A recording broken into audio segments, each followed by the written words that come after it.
Gempa dengan kekuatan magnitudo 7,0 mengguncang pantai Turki dan Pulau Samos Yunani pada Jumat 30 Oktober 2020.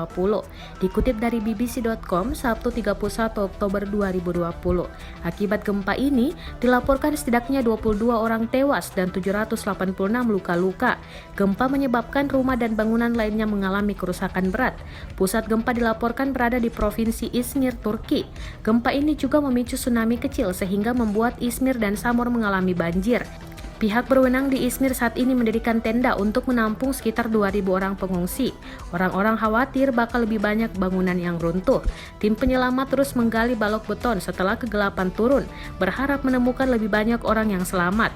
Survei geologi AS mengatakan gempa ini dirasakan hingga Athena dan Istanbul dengan kedalaman 10 km atau 6 mil. Meskipun pejabat Turki mengatakan gempa itu berada 16 km di bawah tanah. Di Izmir, kota terbesar ketiga di Turki dengan populasi hampir 3 juta, banyak orang terlihat berlarian ke jalan karena panik dan ketakutan setelah gempa melanda.